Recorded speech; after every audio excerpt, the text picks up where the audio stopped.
We often feel trapped by circumstances. Life presents us with challenges that seem insurmountable, struggles that leave us wondering, why me?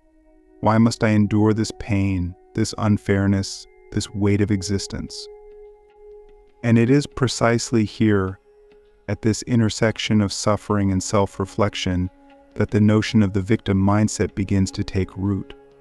But what if I told you your suffering is not the problem? The problem lies in how you respond to it. Jean-Paul Sartre, the existentialist philosopher, argued that we are condemned to be free. His words may sound paradoxical, even cruel. Why would freedom feel like a condemnation? Because for Sartre, freedom doesn't mean the absence of obstacles or the ability to do whatever we want. Freedom means something far heavier. It is the realization that no matter what happens to us, we are responsible for how we respond. And that responsibility can be terrifying. It means we cannot hide behind excuses, blame others, or even blame the universe for our condition. It is ours to own entirely. Why do we resist this truth so fiercely? Because it is easier to deny our freedom than to accept it. It is easier to see ourselves as victims of fate, of other people's actions, of circumstances beyond our control. When we embrace the victim mindset, we shield ourselves from the discomfort of responsibility. But in doing so, we also surrender the power to change our lives. We trade freedom for comfort, and in that exchange, we lose ourselves. Think about it. How often do you find yourself recounting the injustices you've endured, the mistakes others have made, the ways life has wronged you?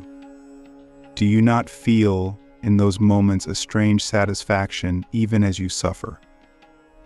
This is the trap of the victim mindset. It gives us a story to tell ourselves, a story in which we are blameless and the world is cruel. But what if that story is a lie? What if, by seeing ourselves as victims, we are avoiding the deeper truth of our own freedom? Click subscribe to this channel to get more profound insights. You might argue, but I didn't choose this pain, this trauma, this loss. And you would be right. Sartre himself acknowledged that we do not choose the situations into which we are thrown. We are born into circumstances we did not select, shaped by histories we did not write, and confronted by events we cannot control. But even so, Sartre insisted we are free. Because freedom is not about what happens to us, it is about what we do with what happens. It is about how we interpret, react, and move forward. And here lies the crux of escaping the victim mindset. It is not about denying your pain or pretending your struggles don't exist. It is about reclaiming your power in the face of them.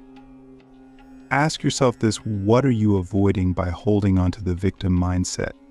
Is it the fear of failure if you take responsibility and things don't improve? Is it the discomfort of admitting that some of your suffering is self-inflicted? Or is it simply the inertia of habit, the ease of staying where you are rather than confronting the unknown?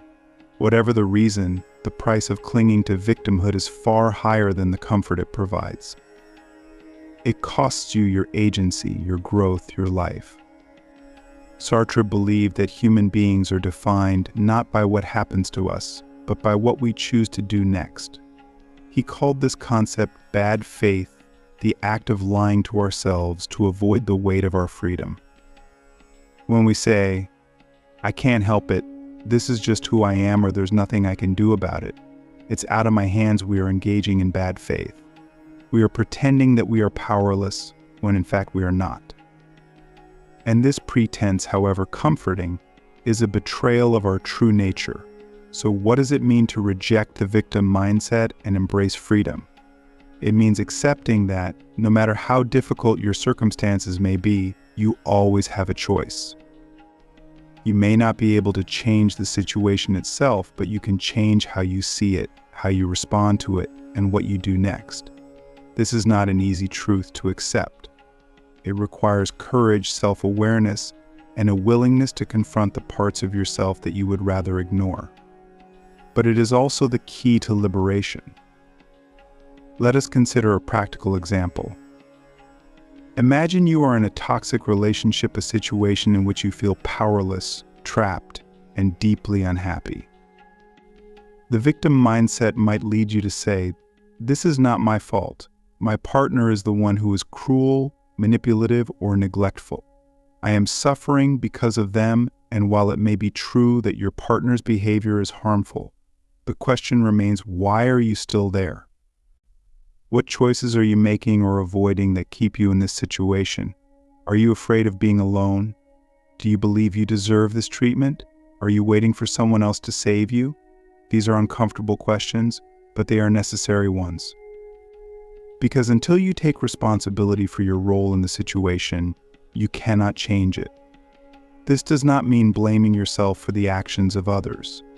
It means recognizing that, while you cannot control what others do, you can control how you respond. You can set boundaries, speak your truth, or walk away. You can choose to prioritize your well-being over your fear.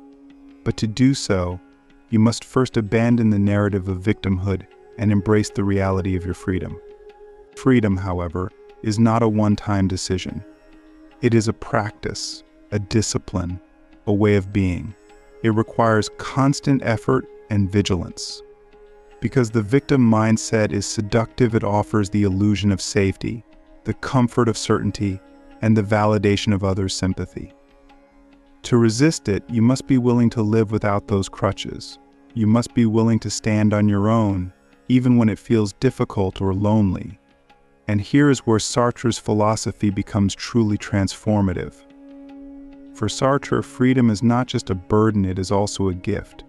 It is the source of our creativity, our resilience, and our capacity for meaning. When we embrace our freedom, we open ourselves to the possibility of becoming something greater than we are. We realize that we are not defined by our past, our circumstances, or even our pain. We are defined by our choices and by the actions we take in the present. So ask yourself, what do you want to choose? Not what is easy, or what is comfortable, or what others expect of you, but what is true to who you are and who you want to become. This is the question that freedom demands of us. It is not an easy question, but it is the only one that truly matters.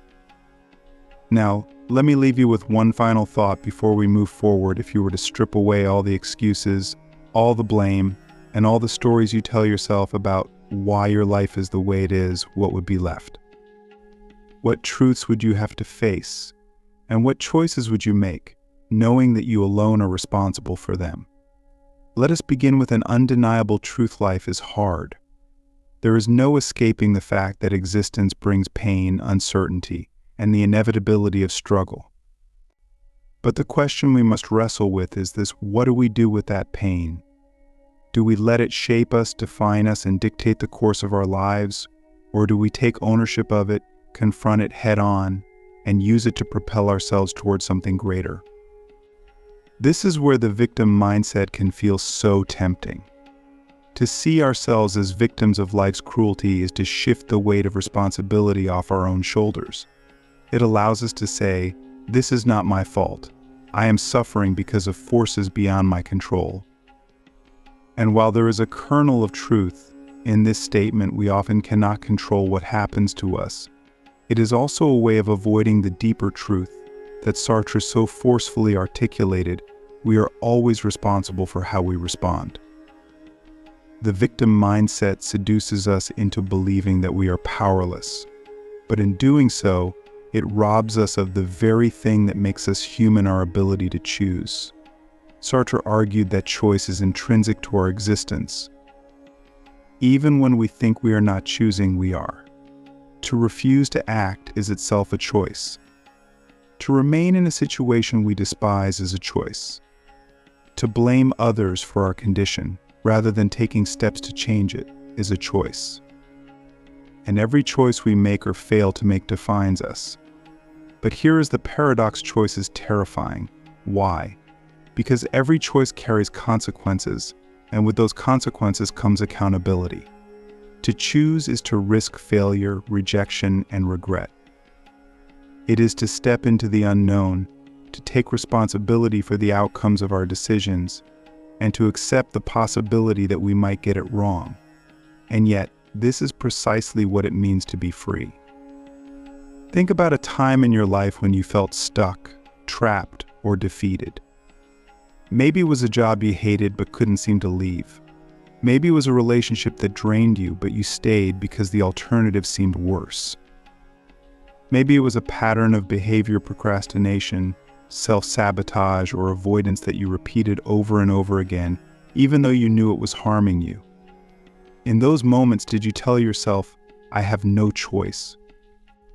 Did you convince yourself that the circumstances were beyond your control?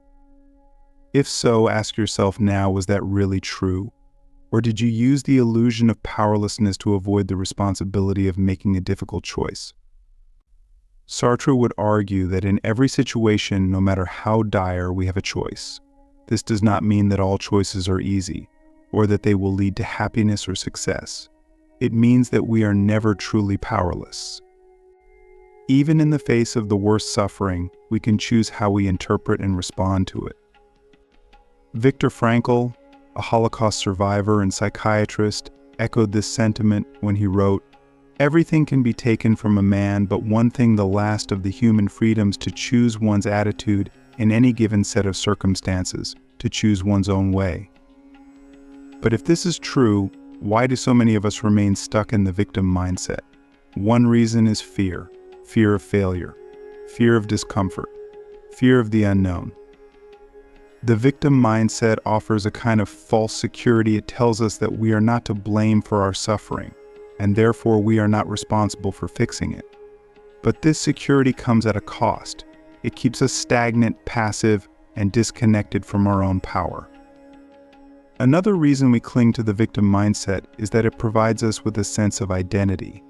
If we define ourselves by our pain, our struggles, and the ways we have been wronged, we create a narrative that explains who we are. This narrative can be comforting, even if it is painful, because it gives us a sense of meaning. But what if that meaning is hollow? What if, by defining ourselves as victims, we are limiting the possibilities of who we could become? Here, Sartre's philosophy offers a radical alternative. He believed that we are not defined by our past, our circumstances, or even our suffering. We are defined by our actions. Every moment is an opportunity to choose differently, to create a new future, and to redefine who we are. This is the essence of what Sartre called existence precedes essence. We are not born with a predetermined identity or purpose. We create our essence through the choices we make and the lives we build. But how do we begin to escape the victim mindset and embrace the freedom of choice? First, we must cultivate self-awareness. This means recognizing the ways in which we lie to ourselves, avoid responsibility, and cling to the illusion of powerlessness. It means asking hard questions, such as where am I making excuses? Where am I blaming others for my own inaction? And where am I choosing comfort over growth? Second, we must confront our fear. Fear is inevitable, but it does not have to control us. The only way to overcome fear is to face it head-on, to take action, even when it feels uncomfortable or uncertain. Sartre believed that courage is not the absence of fear, but the willingness to act in spite of it. And the more we act, the more we realize that our fears are often exaggerated, and our capacity for resilience is far greater than we imagined. Third, we must take responsibility for our lives. This does not mean blaming ourselves for everything that goes wrong, but it does mean acknowledging that we are the authors of our own stories. We cannot always control what happens to us, but we can control how we respond, what we learn, and what we do next. Responsibility is not a burden, it is a gift. It is what gives us the power to change, to grow, and to create a life that is aligned with our values and aspirations. Finally, we must act. Freedom is meaningless without action. It is not enough to recognize that we have a choice. We must make that choice, and we must follow through with it.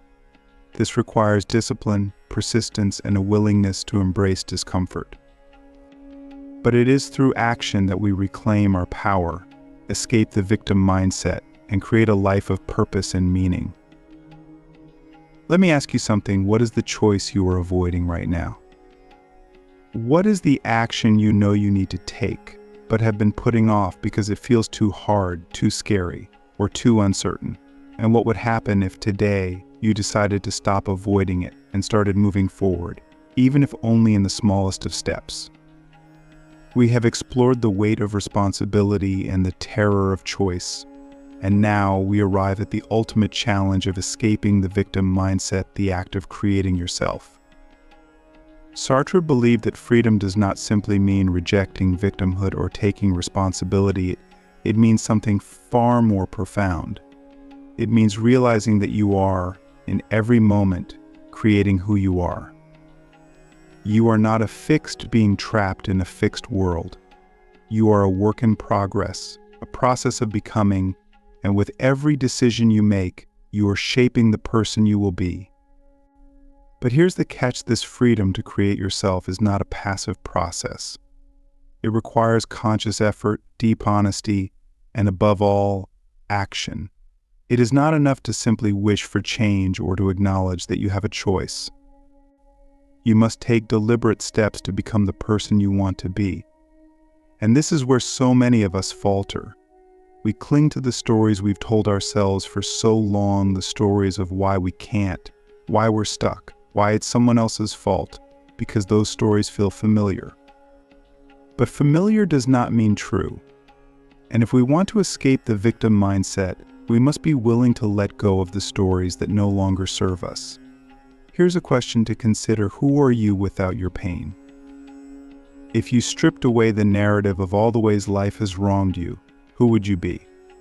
For many of us, this question is deeply uncomfortable, because we have become so attached to our suffering that we don't know who we are without it. We use it as a shield, as an identity, as a way of explaining ourselves to the world. But what if your pain is not who you are? What if it is simply something that has happened to you, and not the sum total of your existence? To escape the victim mindset, we must begin to see ourselves not as static beings, but as dynamic, evolving creators. Sartre argued that we are condemned to be free because we cannot escape the responsibility of shaping our lives. But this freedom is also a gift. It is the source of our power, our creativity, and our potential. When we embrace our freedom, we realize that we are not defined by our circumstances, but by what we choose to do with them. And this realization is the key to liberation. So how do we begin to create ourselves anew? The first step is to take radical ownership of your life. This means recognizing that, while you cannot control everything that happens to you, you are responsible for how you respond. It means letting go of blame, not because others are blameless, but because blame keeps you stuck. When you blame others, you give away your power. When you take ownership, you reclaim it. The second step is to identify the values and principles that will guide your choices. Freedom is not about doing whatever you want. It is about aligning your actions with your deepest values. What kind of person do you want to be? What do you stand for? What matters most to you? These questions are not easy, but they are essential. Without a clear sense of your values, freedom can feel overwhelming, even paralyzing. But when you know your values, they become your compass, guiding you through the uncertainty of life. The third step is to act, even when it feels uncomfortable. Sartre believed that action is the essence of freedom. To create yourself, you must act in ways that align with your values, even when it's hard, even when it's scary, even when you're not sure what the outcome will be. This is not about perfection. It's about progress. Every small step you take is a step toward becoming the person you want to be. But let's be honest, this process is not easy. It requires confronting your fears, challenging your assumptions, and stepping into the unknown. It requires letting go of the excuses, the justifications, and the stories that keep you stuck. And it requires a willingness to make mistakes, to fail, and to try again. Because freedom is not a destination, it is a practice, a way of being, and a lifelong journey. Here's something else to consider. What if the things you've been avoiding are the very things that will set you free? What if the conversations you're afraid to have, the decisions you're afraid to make, and the risks you're afraid to take are the keys to escaping the victim mindset? What if, instead of waiting for someone else to save you, you decided to save yourself? Sartre believed that we are abandoned in the sense that no one else can live our lives for us. There is no external savior, no predetermined path, no ultimate authority that can tell us who we are or what we should do. This may sound bleak, but it is also profoundly liberating. It means that you are the author of your own life. You have the power to write a new story, to make new choices, and to create a new future. But this power comes with a responsibility. You must be willing to face the truth about yourself. You must be willing to ask, where am I holding myself back? Where am I making excuses? Where am I choosing comfort over growth? These questions are not easy to answer, but they are essential if you want to escape the victim mindset. Because the victim mindset thrives on avoidance, it feeds on our unwillingness to confront the hard truths about our lives. To break free, we must confront those truths head on. Let's take a practical example. Imagine you've been stuck in a cycle of procrastination, constantly putting off the things you know you need to do. The victim mindset might tell you, I can't help it. I'm just not motivated. It's too hard. But what if you reframed this narrative? What if you said, I am choosing to procrastinate because it feels easier than facing the discomfort of doing the work, but I also have the power to choose differently. This shift in perspective is not about blaming yourself, it's about taking ownership of your choices and reclaiming your agency. And this brings us to the final and perhaps most important step: cultivating self-compassion. Escaping the victim mindset is not about being harsh with yourself or denying your pain. It is about recognizing that you are human, that you will make mistakes, and that growth is a messy, imperfect process.